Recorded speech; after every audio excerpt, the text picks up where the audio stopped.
What's up guys, welcome to Voicey here. This is your host, Captain Zach, and today's subreddit is r/IDontWorkHereLady with a little bonus from r/Today I Fudged Up. Don't forget to like, subscribe, and hit that bell to never miss an episode.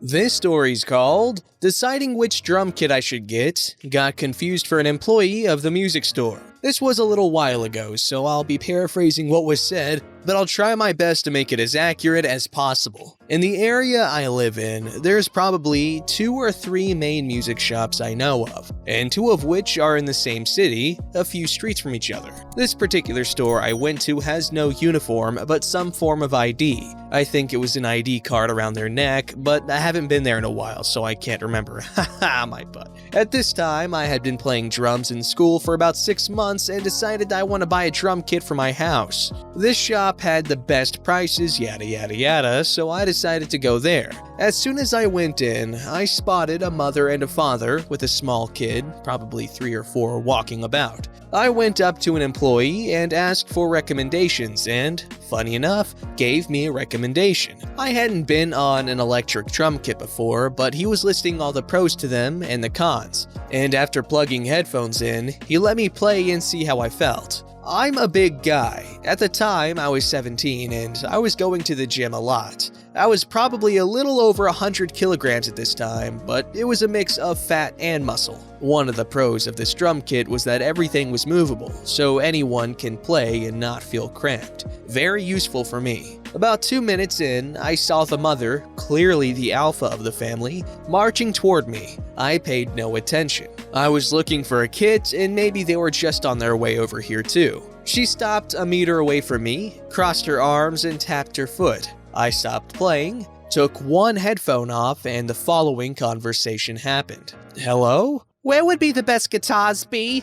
I'm not actually sure. You don't know? How would an employee not know? I don't work here. She seemed unfazed by this info. Get me your manager. Now, this is unacceptable behavior and a bad way of treating a customer. I just stared at her, almost dumbfounded at how she mistakes me for an employee. Sure, they had no uniform, but I wasn't wearing anything to ID myself as an employee. I'm pretty sure the dad knew I wasn't an employee, but was too afraid to even challenge his alpha. I should also point out, I look much older than I am. I am also rather hairy and have a badly kept beard. I do not work here. Do not lie to me. I know you work here and I'll have you fired for this. I know the owner. I clearly displayed on my face my amusement. I started smiling, trying to control my laughter. Big mistake. She starts screeching at the top of her lungs, shouting and pointing at me, shouting about how I'm done and that I'm a bad employee.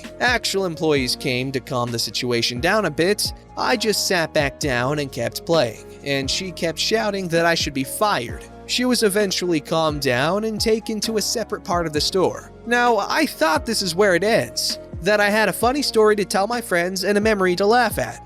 But no, I decided to not get this version of the drum kit, but get a more advanced, upgraded version which they didn't have in stock. The other store, a few streets away, did. So I quickly walked there, asked for assistance, and the same general process as before happened. I sat down, and as I was putting the headphones on, she walks in, demanding to see the guitar section. And to my luck, it was right beside me. I played as normal, testing out the features and feeling the way it plays. The dad lifts a guitar, despite it saying to ask for an employee to help, and hands it to the son, who instantly drops it. In my attempt not to laugh, I fake coughed and looked away, but she had heard. She turns on her heels and, "Do you know how rude? Why are you here?" I don't work here either. I did as any normal, sane person would do, assume it's a coincidence, and move on. She, following the path of being senile,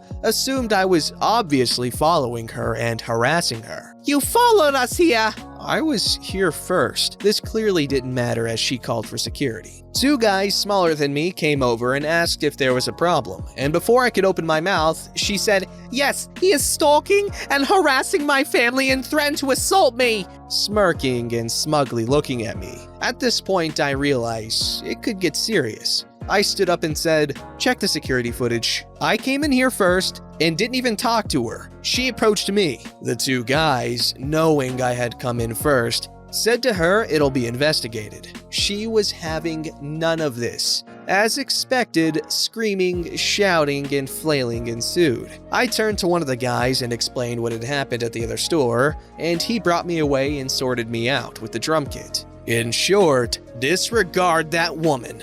Accusing a large built teen of threatening to assault could have went completely south and gotten me in serious trouble, but thankfully nothing came from it. I didn't believe people like this actually existed, but now I feel sorry for those who have to deal with them on a daily basis. Brofist to all those who deal with crazies every day. Man, it's been a while since anyone said brofist. Who remembers those days of 2013 PewDiePie ending every video with a brofist? Man, I remember when he was first coming up. I knew him when he was around like 100, 200,000 subscribers, but then I actually subscribed when he was at like 800,000. Man, those were the freaking days. I would watch his corpse party walkthrough and sip this big freaking huge bottle of Arnold Palmer because we had the Arnold Palmer Arizona mix in a big container, and so I just make a whole bunch and sip it from the bottle while I watched Corpse Party. That was a freaking fun time in my life. Anyways, the story. Yeah, that woman's crazy, and that could have ended horribly, but thank God for security cameras because, proof. This story's called, "Lady, just because I have a giant ring of keys does not mean that I can let you into just anywhere." So this is one of my friend's stories, but he doesn't use Reddit, but I do have permission to post, so here we go. My friend, who we will call Robbie for this story, came down with a terrible chest infection, was almost coughing up a lung and all that. He got tested if you're worried about more serious things. His results came back with just a chest infection. From experience, I know these are not fun. You wake up with your nose all stuffed up, and no matter how much you blow your nose, unless you get antibiotics, it's not getting any better usually. So, Robbie gets his prescription from the doctor, but it's late, 8 p.m. at night. Most pharmacies in the area are closed, so Robbie decides he'll go tomorrow before his shift at local store in our city. He works the opening shift, so he arrives early to unlock things for others. Naturally, he has a key ring to carry all his keys on, both the keys to unlock the doors at his job and the ones in his everyday life. House key, garage key, bike lock key, mailbox key, and 3 separate keys for his work. One for the front door, back door, and storage room. Robbie gets up early the next morning at 7 a.m. The pharmacy opens at 8 a.m. He has breakfast and arrives half an hour early because he likes being early, and sometimes it can take a bit of time to get a prescription filled. He sits in his car because it's cold. Winter in my country is hell. At 7:45, he gets out and goes to stand by the doors. This is when Karen appears. Here's the cast: Robbie, Karen, and pharmacy employee. Robbie's keys are hanging off one of the belt loops on his pants, so they are clearly visible for context. Can you open the doors? What? No, sorry. What do you mean no? It's cold. Robbie is confused as hell as to why this lady thinks he can open the pharmacy doors. It's not open. You have to wait. Why can't you open it? That's why you're here, isn't it? To open the store and work? He realizes what's going on. Lady, I don't work here. My keys won't work on the locks. You're just being lazy, leaving everything to the last possible second, procrastinator, lazy-ass teen. Robbie is 23, not a teen, clearly. My keys are not made for these locks. I do not work here, and I'm not going to shove my key into them just to prove it to you. If you're this stupid, you might need to get your brain checked. Give me the keys. I'll show you how easy it is. Come on. She shakes her hand at him, expecting him to give up the keys. For obvious reasons, like the company he actually works at, security, and the trouble he'd get in for the stolen keys, as well as security of his own property, even though it would be hard to find both of these with just keys. No way, lady. Then open the door and let me in. I told you I can't. I don't work here, therefore I cannot unlock the door. He's coughing in between all this and sniffling. I was surprised the lady wasn't scared off by this in the first place, or picking up that maybe he was there to get a prescription early. Pharmacy employee shows up on the inside of the pharmacy doors to unlock them. Must have entered through the back. She pushes the door open and greets them. Good morning. I would like him fired. Pharmacy employee looks very confused, of course. He didn't open the door. He made me stand out there in the cold. Her car was literally 5 meters from the door. If she was so cold, she could have stayed in there. Why would he open the door? That's his job. He doesn't work here, ma'am. I'm opening shift. It's my job to open it by 8 a.m. If I'm not mistaken, I'm 5 minutes early. Customer shouldn't be left standing in the cold. Our hours are stated on the side. If I wanted to, I could close and lock this door and have you wait 5 more minutes. You have a car, it won't kill you to stay in it. She might have been going to say things about fumes and gas as such before he continued. If you're here to fill a prescription, I can help you. If you are here to purchase items and tickets, you will have to wait for the other employee who has the key to the ticket stash. And what do you know? She wanted to buy lottery tickets. She wasn't dying to buy a prescription or even buy food. She just wanted a lottery ticket she could have gone to a 24/7 gas station to get. She stopped off after about 10 minutes of waiting for the second employee to arrive. Now, while the employee was late, I was pretty sure pharmacy employee was texting them because they kept looking at their phone and smirking back at Karen, and as soon as Karen pulled out of the parking lot, guess who pulled in? Ticket counter employee with the key. Robbie got his prescription filled and went off to work. Thanks for reading. Goodness gracious, when I worked at a hotel, when we'd have railroad workers, a lot of the time they'd come super early for breakfast, because that's either when their day starts or like it ends really late or early. Gosh, the most hectic situations I've ever had were at that hotel because, you know, they would be coming in for breakfast and then other times they'd be checking in. And so like I'd have like 5, 6, 7 people, 8 people to check in from the railroad. And then a bunch of others are showing up for breakfast and it's like they're asking me to get breakfast ready. I'm like, yo, I gotta check these people in. And then when it's time to actually get the breakfast ready, they're all sitting out there and I have to watch the desk and I have to freaking check people in because they kept coming. And I have to make an ungodly amount of breakfast because we usually never have this many people at one time for breakfast. And you have no idea the amount of stress I have. Oh gosh. Like we'd run out of eggs or bacon or sausage and they would never let us hear the end of it. They would just be like, oh, I'm paying so much money for this. And first of all, no, you're not. The company's paying for it, dude. And if you want to go to freaking $10 a night crap hole roach infested hotel, then go right ahead, buddy, because you're at a really nice hotel. And I'm working my butt off to make you breakfast. And you're early, by the way. And you guys are freaking hopping down my throats like a freaking person that does that type of thing.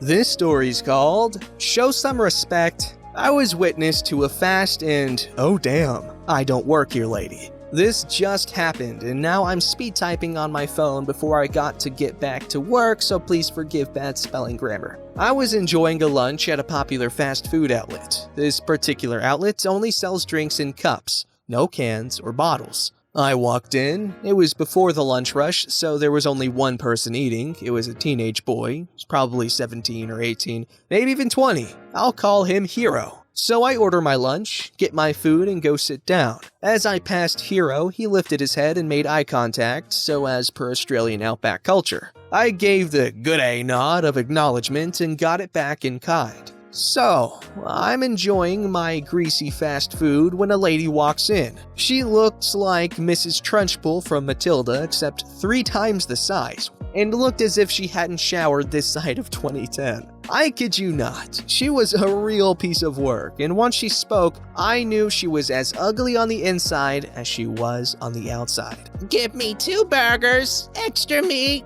no lettuce, 2 large fries, extra salt, and a large Coke. Real Coke, not that watered-down, sugar-free crap you sell. Make sure the chips are freaking full. And because I'm not getting lettuce, you better not charge me for extra meat. Service, probably having dealt with her before, reads the order back. That is what I said. Come on, hurry up. Trunchbull pays, gets her food, and goes to the closest seat she can fit in. She religiously organized the food on the table, opening both burgers, taking lid off cup, tipping her fries onto the burger paper. It was at this point Hero got up, grabbed his tray with his rubbish and drink, which clearly was untouched. He was walking towards the bin when it happened. He stops and looks at her. Yes? Trunchbull, without saying a word, clicks and points at her tray. Sorry, ma'am, I don't work here. Trunchbull giving the I'll get you fired look. You're taking that man's rubbish pointing at me to the bin, so do your bloody job and take my tray. I'm confused, as he didn't take my tray or rubbish. What? This is my rubbish that I'm taking to the bin because I'm not lazy. Now, if you don't mind, leave me alone. And he goes to turn away. Trunchbull picked up her tray and shoved it on top of Hero's tray, knocking over his drink and making a mess. Whatever, lady? This is a new shirt and you spilled my drink. Well, you deserve it. Regardless if you're a lazy employee or a bastard child, you should respect your elders and take my tray. Hero, dripping wet. Well, as I don't work here, I must be a bastard child. As a bastard, I got no problem telling a cow that respect is earned and not given. The only respect you're getting is the respect you have shown me. With that, he threw both trays towards her, knocking her drink across the table, soaking her burgers and fries before spilling onto her lap. She screamed. Management runs over to assess the situation. To speed over the encounter, Trunchbull plays the victim and tried to lie, blaming Hero. Hero explained what actually happened. I backed Hero up. Management banned Trunchbull from the store, saying this isn't the first time she has antagonized customers. She left on her mobility scooter before police arrived. I got a $20 store credit, Hero got a $50 store credit, and an apology from manager. On my way back to the office, I saw Trunchbull standing next to a police car crying. Oh, how good it feels to witness karma. I swear, guys, I'm so disappointed. I made the anti-Karen task force a few months ago and completely forgot about it, but I expected you guys to actually do something about the rampant Karenism and drive-by Karenery. But no, just because I forgot about it, you guys have to pretend it doesn't exist and slack off on all these stray Karens. I messed up and I'll just leave it in there. This story's called, Today I Fudged Up by Looking Under One of the Stalls in the Men's Restroom at Work. Kinda just happened. So I'm at work, it's about 12 p.m. today. I get the urge to crap real bad. Maybe it was the hot sauce on my eggs this morning, I don't know. I race walk on down to the men's crap house. I arrive, finally, push open the door and head for the most private stall in the back because I had a feeling this one was gonna be quite loud. Upon getting to the door of the stall, I noticed that the latch was sort of in between locked and opened. I didn't think it would be wise to just open the door because it may well be occupied, so I took a couple of steps back to look under the stall to see if there were anybody's shoes in there. That would tell me if it was indeed occupied. Two things happened. As I bent down far enough to see under the stall, the occupant was looking under the stall right back at me. Awkward. Really, really awkward. And given the urgency of the situation, the pressure of my leather belt against my lower abdomen caused me to fart real loud at that exact moment. I don't know if there are words to describe what seemed like an eternity when we both locked eyes with a loud, slow-motion fart going off in the background was like. Wanting to laugh but afraid it would cause me to crap my pants, I waddled to an open stall and let her rip.